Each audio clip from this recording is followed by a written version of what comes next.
Welcome back to another video. आज की इस वीडियो में हम वाइटल साइन को डिस्कस करेंगे जो कि नर्सिंग स्किल का एक इम्पोर्टेंट टॉपिक है। So these are our objectives. So what is vital sign? Vital sign are the sign of life, providing a way of connecting the external inspection with the internal functioning of our client organ. So vital sign क्या होते हैं? एक अलामात होते हैं, एक अहम अलामात होते हैं जो कि बॉडी की फिजियोलॉजिकल कंडीशन के बारे में हमें बताते हैं और बॉडी की इंटरनल स्टेटस के बारे में हमें बताते हैं। इसके अलावा हम एक्सटर्नली मुआयना करते हैं। एक्सटर्नली मुआयना करके इंटरनली फंक्शन ऑफ ऑर्गन के बारे में पता लगाते हैं, किस तरह वो फंक्शन करते हैं, किस तरह वो वर्क करते हैं। सो ये वाइटल साइन है, एक अहम अलामात है ये। इसको कार्डिनल साइन भी कहा जाता है। तो इन साइन में सबसे पहला है, so list of vital sign है, body temperature, pulse, respiration, blood pressure and pain, these are vital sign. So सबसे पहला है टेम्परेचर। टेम्परेचर क्या है? या body temperature. Body temperature is balance between the heat produced and the heat lost from the body. Temperature को आमतौर पर हम कह सकते हैं कि जिस्मानी दर्जाए हरारत यानी बॉडी टेम्परेचर। अब ये क्या होता है? जिस्म में पैदा होने वाली जो टेम्परेचर है या जो गर्मी है या जो हीट है, तो जिस्म में पैदा होने वाली हीट और जिस्म से जो गर्मी या जो हीट ज़ाया होता है उसके दरमियान एक तवाज़ुन है, उसके दरमियान एक बैलेंस है, body temperature. So body temperature is measured in heat unit is called degree. Body temperature को हम हीट यूनिट में मेजर करते हैं जिसको हम डिग्री कहते हैं। नेक्स्ट है mechanism of normal thermo regulation. जिस तरह कि हमें पता है कि जो ऑप्टिमम बॉडी टेम्परेचर है वो 37 है, यानी कि ऑल ऑर्गेनिज्म इसमें टेम्परेचर में वर्क करते हैं, या ह्यूमन का जो बॉडी है वो इस टेम्परेचर में वर्क करता है। अगर अप एंड डाउन हो गया तो 37 से तो एंजाइम डिस्टर्ब होंगे और बॉडी को नुकसान होगा। तो ऑप्टिमम जो टेम्परेचर है ह्यूमन बॉडी का वो 37 है। तो इस तरह किस तरह जब टेम्परेचर इंक्रीज होता है बॉडी का या टेम्परेचर डिक्रीज होता है या इन्वायरमेंट में टेम्परेचर इंक्रीज होता है या डिक्रीज होता है, तो बॉडी किस तरह उसको रेगुलेट करता है, उस प्रोसेस को थर्मो रेगुलेशन कहते हैं। एक ह्यूमन में ये प्रोसेस किस तरह होता है इसको हम डिस्कस करेंगे। सो इस डायग्राम के जरिए हम समझने की कोशिश करेंगे। Very first body temperature rises, यानी कि बॉडी का जो टेम्परेचर है वो बढ़ जाता है। बढ़ता किस तरह है? अगर बॉडी का मेटाबॉलिज्म ज़्यादा हो, मेटाबॉलिज्म की वजह से बढ़ता है, या एक्सरसाइज करने की वजह से बढ़ता है, या तो इन्वायरमेंट में गर्मी ज़्यादा है उसकी वजह से बॉडी का टेम्परेचर बढ़ जाता है। तो जब बढ़ जाता है तो आपका बॉडी कुछ प्रोसेस करके उस टेम्परेचर को कम करता है, उसको कमी की तरफ लेकर आता है। तो इसमें क्या करता है? वेरी फर्स्ट जब आपका टेम्परेचर राइज होता है, the blood vessels dilate and resulting the heat lost to the environment, sweat gland secrete fluid, as the fluid evaporate heat lost from the body. So temperature rise होने की वजह से आपके brain को message जाता है कि टेम्परेचर राइज हो गया, इसको कम करना है। तो हाइपोथैलेमस जो कि बॉडी के टेम्परेचर को मेंटेन करता है, वो क्या करता है? इफेक्टर के जरिए जो पैगाम लेकर जाते हैं बॉडी की रिसेप्टर्स को, उनके जरिए जो ब्लड वेजल्स हैं उनको डायलेट करता है। डायलेट करने की वजह से जो हीट का प्रोडक्शन जो है वो कम होता है। उसके अलावा स्वीट ग्रैंड जो है वो क्या करते हैं? स्वीट ग्लैंड फ्लूइड से क्रिएट करते हैं, उसकी वजह से भी बॉडी टेम्परेचर, बॉडी का जो हीट है वो लॉस होता है। और इसके अलावा द फ्लूइड, जब वो फ्लूइड इवापोरेट होता है बॉडी से प्रेस्पायरेशन के फॉर्म में, तो उससे भी क्या हीट लॉस होता है। तो ये कुछ प्रोसेस करता है, वेजल्स को डायलेट करता है। तो ये कुछ प्रोसेस करके तो क्या करता है? बॉडी टेम्परेचर को मेंटेन करने की कोशिश करता है। तो उसके बाद क्या होता है? Heat loss to environment, heat आपके बॉडी से एनवायरनमेंट में लॉस होता है। इसके अपोजिट टेम्परेचर फॉल्स, अगर आपके बॉडी के अंदर टेम्परेचर फॉल हो जाता है, लेफ्ट साइड पे है when temperature, body temperature fall.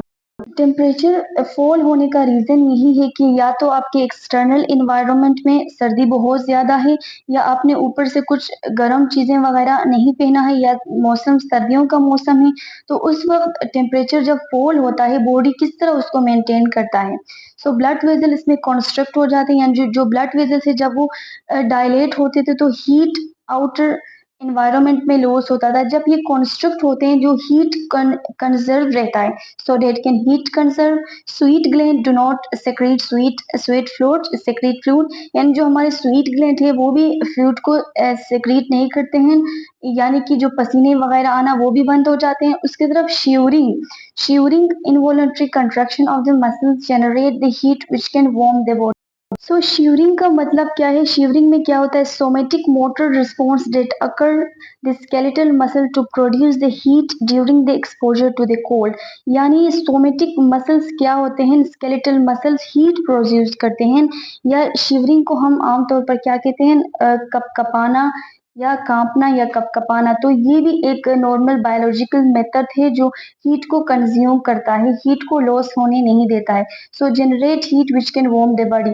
उसकी वजह, इस शिवरिंग की वजह से या इन इनवॉलंटरी कॉन्ट्रैक्शन की वजह से हीट प्रोड्यूस होता है, तो बॉडी वार्म रहता है, तो उस वजह से heat is retained, heat body में रहता है। तो इस डायग्राम में बताया गया है कि बॉडी कुछ प्रोसेस करके हीट को नॉर्मलाइज करने की कोशिश करता है, या हीट को ऑप्टिमम टेम्परेचर को मेंटेन करता है, that is 37। Next, we have mechanism of normal thermoregulation, heat loss. So heat loss from the body through, यानी कि heat loss body से किस तरह होता है? कुछ mechanism है, कुछ process है, इनसे heat loss होता है। Conduction है, convection है, radiation है, evaporation है। So very first, what is conduction? Conduction is the process of losing heat through the physical contact with the another object or body. For example, if you are sit on a metal chair, the heat from your body would transfer to the cold metal chair. सो ये एक ऐसा process है जब हम physically किसी के साथ contact करते हैं तब हीट लॉस होता है, तो उसको कहा जाता है कंडक्शन। फॉर एग्जाम्पल के तौर पर अगर हम जाके मेटल के चेयर पर बैठ जाएं तो उस वक्त क्या होता है? हमारी बॉडी से हीट ट्रांसफर होता है उस कोल्ड मेटल चेयर पर, तो उस वक्त हमें अचानक से हमें सर्दी फील होती है, तो उसका मतलब यही है कंडक्शन का प्रोसेस उसमें हुआ। हमारे अंदर से हीट क्या हुआ? फिजिकल कांटेक्ट करने की वजह से, फिजिकली कांटेक्ट होने की वजह से वो हीट ट्रांसफर हुआ उस ऑब्जेक्ट को। तो जब हम फिजिकली जब हीट ट्रांसफर होता है वन ऑब्जेक्ट टू अनदर, उसको कंडक्शन कहा जाता है। Next we have convection. Convection, the process of losing heat through the movement of air and water molecule across the skin, the use of fan to cool our body, for example of convention. So convention में क्या होता है? Heat loss होती है body से जब हमें हवा लगती है या पंखे का हवा लगती है या हम अपने बॉडी के ऊपर पानी डालते हैं, तो उस वक्त हीट बॉडी से लॉस होता है। फॉर एग्जाम्पल, यहाँ पे एग्जाम्पल दिया गया है कि वाटर मॉलिक्यूल या एयर का जो मूवमेंट स्किन पे होता है उस वजह से वो हीट लॉस होता है। फॉर एग्जाम्पल फैन, हम बॉडी को कूल करने के लिए फैन का यूज करते हैं ताकि बॉडी के अंदर से वो हीट को बाहर ले जा सके। So heat loss from the body through the movement of water molecule और air molecule. So this is all about convection. Next we have radiation. This involves the transfer of heat from object to another with the no physical contact involved. For example, infrared rays such as the sun transfer heat to the earth through the radiation. इसमें भी transfer होता है, heat का transfer एक object से दूसरे object में, लेकिन इसमें फिजिकल कांटेक्ट नहीं होता है। इसका एग्जांपल यही है जो इंफ्रारेड रेस है या इलेक्ट्रोमैग्नेटिक वेव्स हैं जो सन की तरफ से रेज आते हैं अर्थ की तरफ, तो वो भी अपने हीट को, अपनी गर्मी को क्या करते हैं? ट्रांसफर करते हैं one place to another place. So ये रेडिएशन का एग्जाम्पल है that sun can transfer heat to the earth. So this is the example of radiation. इसमें फिजिकल कांटेक्ट नहीं होता लेकिन फिर भी हीट का ट्रांसफर होता है। उसके बाद ही evaporation, the process of losing heat through the conversion of water to the gas. Evaporation का मतलब क्या है? इसमें भी लॉस होता है हीट का, लेकिन किस तरह होता है? जब वाटर मॉलिक्यूल कन्वर्ट होते हैं गैसेस स्टेट में, तो उसको कहा जाता है इवापोरेशन, यानी एक स्टेट से दूसरे स्टेट में कन्वर्ट होते हैं। सो इवापोरेशन ऑफ स्वेट मीन जब पसीने आते हैं फिर बॉडी के ऊपर पानी लायक स्ट्रक्चर प्रेजेंट होते हैं, उसके बाद वो इवापोरेट होते हैं, यानी कि वो वाटर से गैसेस चेंज में तब्दील होते हैं। सो this is the example of evaporation. So here is the diagram. इस डायग्राम में कॉन्वेक्शन पर कंडक्शन, इवापोरेशन एंड रेडिएशन को सेपरेट करके बताया गया है। सो हियर कंडक्शन में क्या हुआ है, एक पर्सन बैठा हुआ है, इसमें ट्रांसफर होता है हीट फ्रॉम फिजिकल कॉन्टेक्ट से एक ऑब्जेक्ट टू डिफरेंट ऑब्जेक्ट, यानी ह्यूमन बॉडी से ट्रांसफर होता है टू द अर्थ या टू द फ्लोर। सो ये कंडक्शन का एग्जाम्पल है। इसके बाद है कन्वेक्शन। कन्वेक्शन में क्या होता है, ये पंखे का हवा चलने से हमारे बॉडी के अंदर हीट लॉस होता है और हम फ्रेश फील करते हैं। सो ये कन्वेक्शन का एग्जाम्पल है। फिर इवापोरेशन, जब इवापोरेशन का मतलब क्या था, जो वाटर थे वाटर गैसेस फॉर्म में एक्सचेंज होते थे या कन्वर्ट होते थे। तो जब हमें पसीना आता है, पसीना आने की वजह से फिर वो पसीना वाटर में वो चेंज होता है या वो वाटर गैसेस फॉर्म में चेंज होता है, उसको इवापोरेशन। फिर रेडिएशन का एग्जाम्पल है। सो इस डायग्राम में डिफरेंट एग्जाम्पल के जरिए बताया गया है। सो इसमें भी कंडक्शन को बताया गया है। कंडक्शन क्या है, direct transfer of heat when the object और different temperature.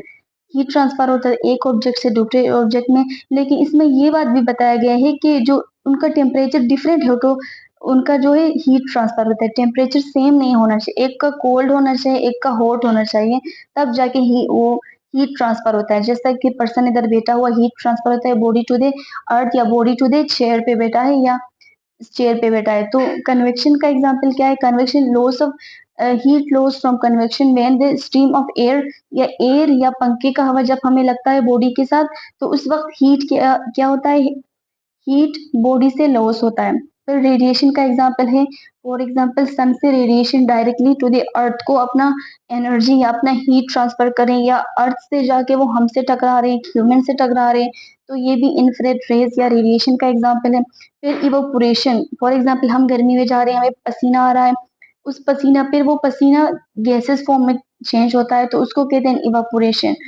So this is the example of these things. Next we have type of temperature, यानी टेम्परेचर के कौन कौन से टाइप्स होते हैं। फर्स्ट है कोर टेम्परेचर एंड देन है surface temperature. Core temperature is the deep tissue of the body such as abdominal pelvic cavities, it's relatively constant. यानी कोर टेम्परेचर का मतलब जो बॉडी का इंटरनल टेम्परेचर है, यानी उनकी ऑर्गन में जो टेम्परेचर है या एब्डोमिनल के अंदर जो टेम्परेचर प्रेजेंट होता है या पेल्विक कैविटीज के अंदर जो टेम्परेचर है, उनको कोर टेम्परेचर कहा जाता है। ये मोस्टली कांस्टेंट रहता है, मोस्टली सेम रहता है। तो this is all about core temperature. Then we have surface temperature, the temperature of the skin and subcutaneous tissue, it's fluctuate depending on the blood supply to the skin and amount of heat loss to the external environment. Surface temperature क्या होता है, जो skin का temperature है या skin के नीचे जो सबक्यूटेनियस टिश्यू है उसका टेम्परेचर को सरफेस टेम्परेचर कहा जाता है। ये मोस्टली चेंज होता रहता है। किस तरह चेंज होता है, यानी ब्लड सप्लाई कभी ज्यादा हो गया कभी कम हो गया, उसकी वजह से भी ये चेंज होता रहता है। और इसके अलावा कितना हीट एक्सटर्नल इन्वायरमेंट में लॉस हो रहा है, उससे भी ये अप एंड डाउन होता रहता है। तो सरफेस टेम्परेचर हमेशा चेंज होता रहता है, लेकिन कोर टेम्परेचर हमेशा कांस्टेंट रहता है। सो ये था two type of temperature. Next we have regulation of body temperature, यानी बॉडी अपने टेम्परेचर को किस तरह मेंटेन करता है, किस तरह एक नॉर्मल टेम्परेचर में अपने बॉडी अपने टेम्परेचर को मेंटेन करता है। सो बॉडी में कुछ मैकेनिज्म होते हैं, बॉडी कुछ मैकेनिज्म करता है, उस मैकेनिज्म करके बॉडी अपना टेम्परेचर को रेगुलेट करता है। So this system that regulate body temperature has three main part. वो सिस्टम जो कि बॉडी के टेम्परेचर को रेगुलेट करता है, मेंटेन करता है, तीन पार्ट में डिवाइड किया गया है।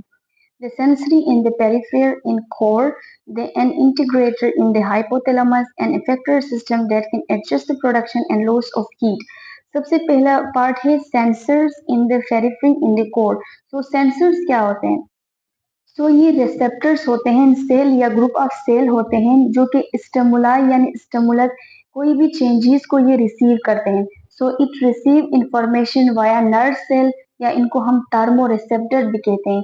ये थार्मो रिसेप्टर रिसीव करते हैं इनके बॉडी का टेम्परेचर ज्यादा हो रहा है या कम हो रहा है।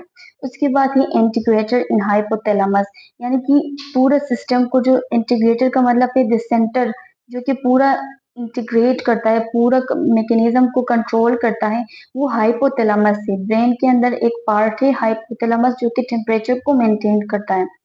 उसके बाद अफेक्टर सिस्टम होता है। अफेक्टर्स क्या होते हैं, जो ब्रेन से मैसेज को दोबारा स्किन की तरफ या दोबारा डिफरेंट पार्ट्स की तरफ लेकर जाते हैं ताकि उन पार्ट्स को, उन बॉडी पार्ट्स को ये मैसेज दे सके कि किस तरह का एक्शन लेना है या किस तरह production and loss of heat, यानी किस तरह हीट को जनरेट करना है या हीट को लॉस करना है, वो ये इफेक्टर सिस्टम सबको बताता है। तो ये हमारे पास 3 पार्ट्स हैं। तो आइए देखते हैं। Most sensor and sensory receptors are in skin. इसके अलावा जो सेंसर्स होते हैं या सेंसरी रिसेप्टर होते हैं सबसे ज्यादा स्किन में पाए जाते हैं।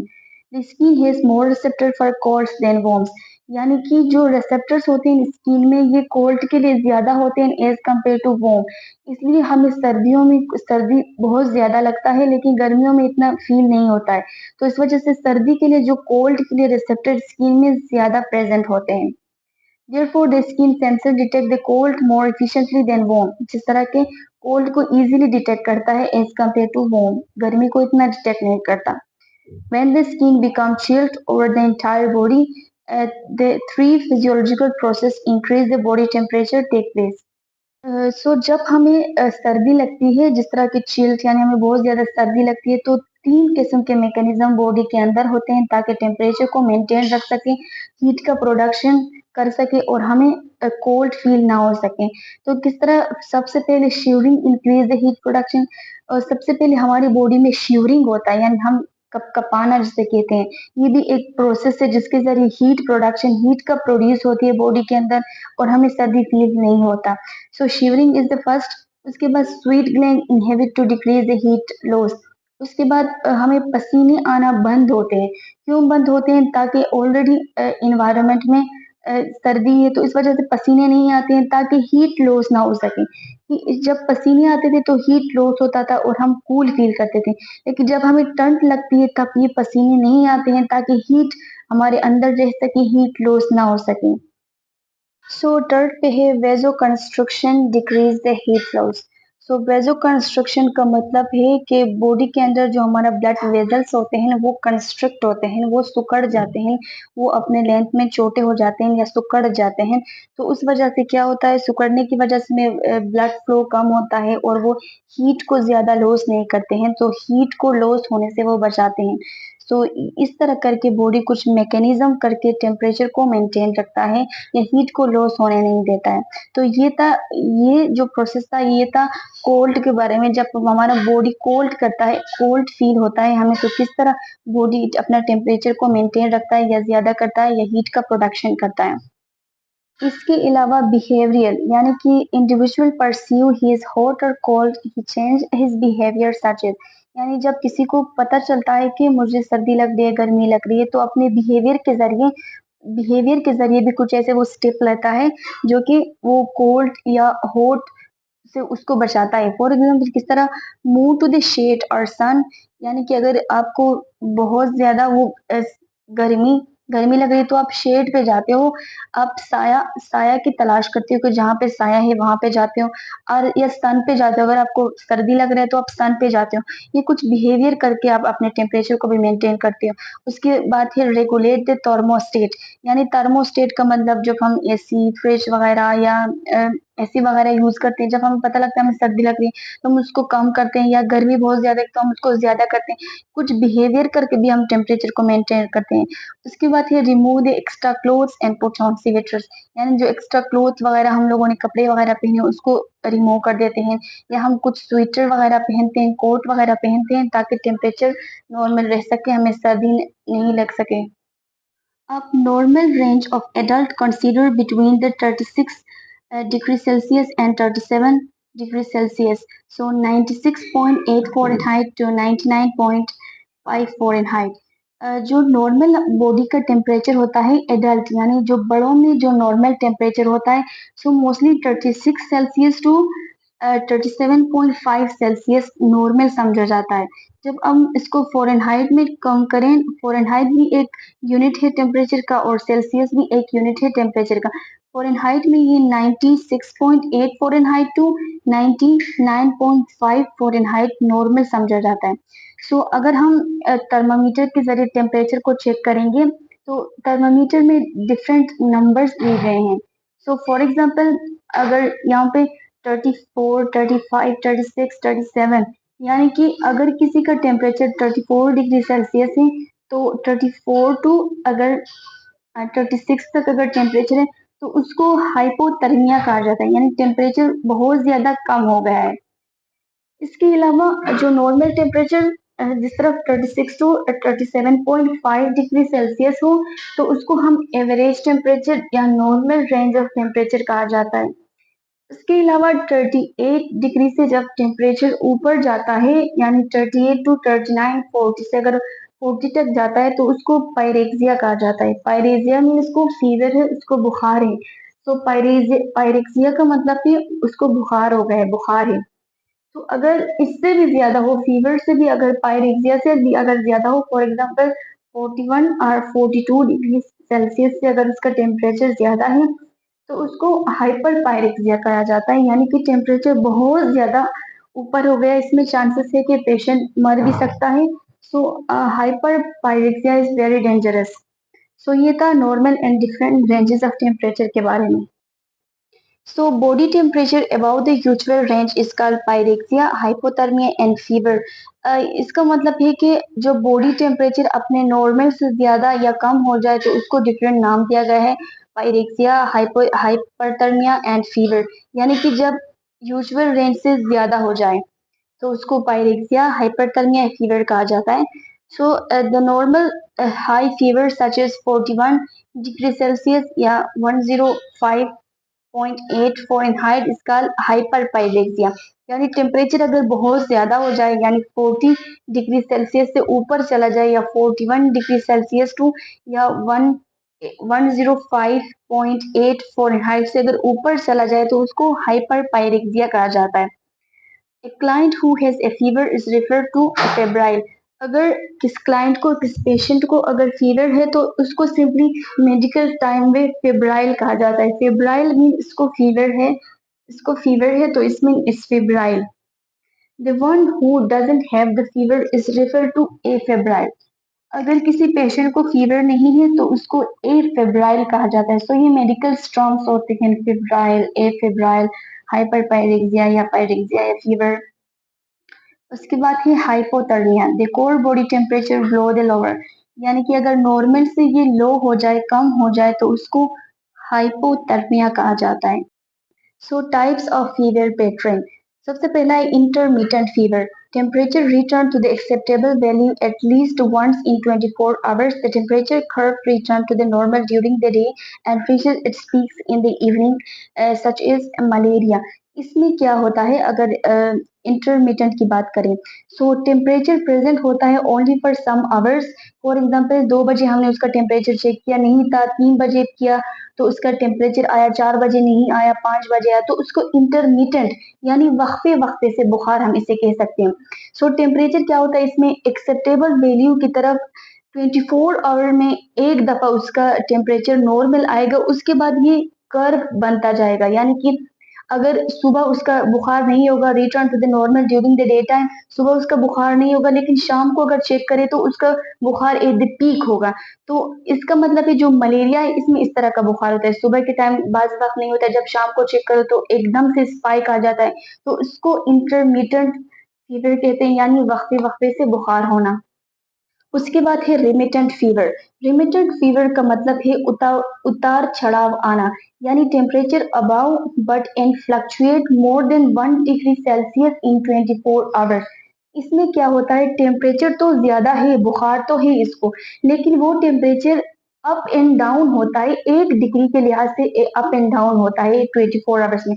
अगर फॉर एग्जांपल 1 बजे हमने चेक किया था उसका 37.5 आया, बाद में चेक किया 37.6 आया या 37.8 आया, यानी कि 1 डिग्री सेल्सियस से अप एंड डाउन होता रहता है, तो उसको कहते हैं रिमिटेंट फीवर। यानी fever spikes fall with the return to the normal temperature, यानी नॉर्मल तो यहाँ पे होता ही नहीं, नॉर्मल की तरफ नहीं आता, लेकिन फीवर स्पाइक ऊपर नीचे इसमें चढ़ाव आता रहता है। The temperature fluctuate but doesn't return, temperature में फ्लक्चुएट चेंजेस आता है, ऊपर अप एंड डाउन होता है, लेकिन नॉर्मल रेंज में ये नहीं आता है। फॉर एग्जाम्पल जो इन्फेक्शन होते हैं, जिस तरह वायरल डिजीज हो गया, बैक्टीरियल डिजीज हो गए, इन इन्फेक्शन में हमारे पास रिमिटेंट फीवर देखने को मिलता है। उसके बाद है कांस्टेंट फीवर। कांस्टेंट फीवर का मतलब कंटिन्यूस फीवर या मुसलसल बुखार होना। The temperature remain continuously elevated about the 38 degree Celsius and demonstrate the lesser fluctuation. यानी इस किस्म का बुखार हमेशा ज्यादा होता रहता है, यानी कंटिन्यूसली एलिवेट होता है, 38 डिग्री से एलिवेट होता है। इसमें लिटिल चेंजेस आता है लेकिन कॉन्स्टेंटली बुखार होता है, इसको कहते हैं कॉन्स्टेंट फीवर। इसके बाद है relapsing fever, short febrile period of few days. इसका मतलब है कि शॉर्ट फेब्राइल पीरियड होता है, बुखार आता है जाता है, आता है जाता है। इसका मतलब 2 दिन बुखार आता है, उसके बाद नहीं आता है, उसके बाद आता है, तो उसको कहते हैं रिलैप्सिंग फीवर। कुछ दिन छोड़ के दोबारा बुखार आता है, उसके क्या कहते हैं, relapsing fever. Next we have clinical manifestation of fever. Clinical manifestation का मतलब है साइन एंड सिम्टम्स, यानी बुखार के साइन सिम्टम्स क्या होते हैं या बुखार के अलामात क्या क्या होते हैं। Very first onset and cold chill phase, जो सबसे पहला फेस है या बुखार के जो अलामात होते हैं, ऑनसेट या कोल्ड और चील्ड फेस उसे कहा जाता है। इसमें क्या होता है, increase heart rate and respiratory rate, यानी आपका हार्ट और रिस्पायरेटरी रेट इंक्रीज होता है। उसके बाद शिवरिंग, कांप कप कपाना, ये स्टार्ट होता है। उसके बाद कंप्लेंट ऑफ फीलिंग कोल्ड, यानी सर्दी की शिकायत कर रहा है या सर्दी लगना। इसके बाद है साइनोटिक नेल बैट। सो जो साइनोसिस होता है, साइनोसिस होने की वजह से जो नेल्स है उनका कलर ब्लू होता है, ब्लूइश कलर का होता है, उसको साइनोटिक नेल बेड्स कहा जाता है। यानी साइनोटिक, साइनोसिस का मतलब है कि ऑक्सीजन की कमी हो गया या ऑक्सीजन की कम फ्लो होने की वजह से साइनोटिक नेल बेड्स का साइन सिम्टम आ सकता है। उसके बाद ये goose flesh, goosey flesh appearance of the skin, यानी goosey flesh appearance of the skin में इसमें क्या होता है, स्किन रफ एंड जो हेयर्स हमारे पास है वो स्टैंड अप, कड़े हो जाते हैं। तो मोस्टली फीवर में देखने को मिलता है कि जो हेयर्स हैं वो कड़े हो जाते हैं बॉडी के ऊपर। सो सिसेशन ऑफ स्वेटिंग, जो पसीने आना ये भी बंद होते हैं। तो ये हमारे पास था ऑनसेट जो क्लिनिकल मैनिफेस्टेशन ऑफ फीवर में। उसके बाद है फीवर का फ्लश फेस। इसमें क्या होता है, skin that appear flushed and feels, skin जो है फ्लश्ड फ्लश दिखाई देता है, यानी कि स्किन रेड रेड दिखाई देता है। उसके बाद ये वार्म स्किन, वार्म फील होता है, स्वेटिंग, इसमें पसीने आते हैं, डिक्रीज शिवरिंग, कप कपाना कम हो जाता है। इसके बाद पॉसिबल डिहाइड्रेशन, यानी पानी की कमी या डिहाइड्रेशन भी इसमें पॉसिबल है। उसके बाद ये प्लेटिव फेस, इसमें एब्सेंस ऑफ चिल, यानी जो चिल्स होते हैं वो absent. Then skin feel warm, skin गर्म होता है। फिर फोटो सेंसिटिविटी, यानी लाइट से आप सेंसिटिव होते हो। उसके बाद इंक्रीज पल्स इन रिस्पायरेटरी, आपका पल्स जो है और रिस्पायरेटरी रेट, दिल की धड़कन और रिस्पायरेटरी रेट ये दोनों बढ़े हुए होते हैं। इंक्रीज ट्रस्ट, आपको प्यास ज्यादा लगती है। And drowsiness, restlessness, delirium and convulsion. इसके अलावा गुनूदगी और बेचैनी इसमें प्रेजेंट होते हैं। और डिलीरियम का मतलब है कि mental status of the patient that is confuse and discomfort, वो कंफ्यूज होता है और डिसकन्वर्ट होता है। और कन्वर्जन का मतलब है यानी कि मसल्स इसमें कंट्रैक्ट होते हैं या रिलैक्स होते हैं, क्विकली मसल कंट्रैक्ट और रिलैक्स होते हैं। या uncontrolled shaking of body, patient uncontrolledly अपने बॉडी को शेक करता है, अपने बॉडी को मूव करता है। तो इसको कन्वर्शन को हम सीजर्स पढ़ना भी कहते हैं, सीजर्स यानी दौरे पड़ना।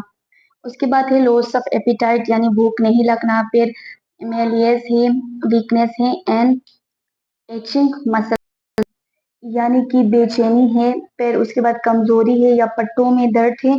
तो ये सब कुछ फीवर का साइन एंड सिम्टम है, फीवर के अलामात होते हैं, यानी डिफरेंट फेजेस में डिफरेंट अलामात होते हैं। उसके बाद है साइट ऑफ चेकिंग टेम्परेचर, वो कौन कौन से साइट है, कौन कौन सी जगह है जिसमें हम टेम्परेचर को चेक करते हैं। सबसे पहले है ओरल, यानी जो फर्स्ट डायग्राम इसमें ओरल टेम्परेचर को चेक किया जा रहा है। उसके बाद रेक्टम से भी हम टेम्परेचर को चेक करते हैं, उसके लिए अलग से थर्मामीटर आता है। फिर एक्सिलरी यानी एक्जिला, अंडर आर्म से, यहाँ से भी हम टेम्परेचर को चेक करते हैं, जिस तरह इस डायग्राम पे दिखाया गया है। टेम्परेचर को इनसाइड द एक्सिला रखते हैं, फिर थर्मामीटर को इनसाइड एक्सिला में रख के टेम्परेचर को चेक करते हैं।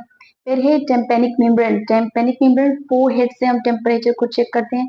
फिर है टेम्पोरल आर्टरी से भी हम टेम्परेचर को चेक करते हैं। सो ये था डिफरेंट साइड्स ऑफ टेम्परेचर। सो ये था first part of this video, and I will discuss second part also. Thank you for watching this video.